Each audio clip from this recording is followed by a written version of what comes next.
তোমার এই ছেলে কোথাও যাবে না, ও এখানেই থাকবে। আমাকে মাফ করে দিস বাবা, তোর মনে যে এত কষ্ট আমি বুঝিনি। না মা, তুমি আমার কাছে মাপ চেও না। তুমি শুধু তোমার মাতৃত্বের বন্ধন থেকে আমাকে আলাদা করো না। এই, আয় আমার সাথে চল। কোথায়? আরেকটা কাজ বাকি আছে, আয় চল। কি দেখছিস? জীবনে কোনোদিন যদি ওরে কোনো কষ্ট দিছস, তোর খবর আছে। দাঁড়া, এটা রাখ। রাগ করলে কিন্তু তোমাকে অনেক সুন্দর লাগে। আমরা কি এখন এখানে চুপচাপ দাঁড়িয়ে থাকবো? কি ব্যাপার, কথা বলছো না যে? হ্যালো, কি ব্যাপার? হ্যালো হ্যালো, কি কথা বলতে পারেন? বোবা নাকি? শাট আপ, আমাকে কপি করা বন্ধ করুন। সব সময় কেন আমাকেই বকবক করতে হবে?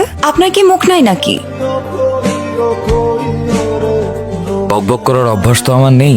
তবে মিস নীলা, এটা সত্যি যে উপরওয়ালা আমার ভাগ্যটা খুব ভালোই লিখেছেন। আমি বুঝতে ভুল করেছিলাম। প্রথমে তোমাকে দেখে খুব বিরক্ত হয়েছিলাম, পরে আস্তে আস্তে এই বিরক্তিটাকে ভালোবাসতে শুরু করলাম। যখন তোমাকে ছেড়ে চলে যাচ্ছিলাম, তখন আমার মনে হচ্ছিল আমি বোধহয় তোমাকে পেয়েও হারাচ্ছি। Thanks to God, you are mine now. কিন্তু তুমি আমাকে সামলে নিতে পারবে তো? সামলে নিব, কেন নয়? আমার কিন্তু প্রচুর রাগ। সহ্য করে নিব। আমি কিন্তু অনেক অভিমানী। আরে বাবা, অভিমান ভাঙিয়ে দিব। আর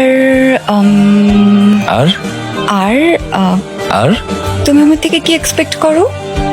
আমি চাই তুমি আজীবন আমার পাশে বসে বকবক করে যেও। তোমার বকবক শুনে আমি সারাটা জীবন পার করে দেব। কি আমার এতটুকু আবদার রাখতে পারবে তো? না, পারবো না। তাই হ্যাঁ, তাই।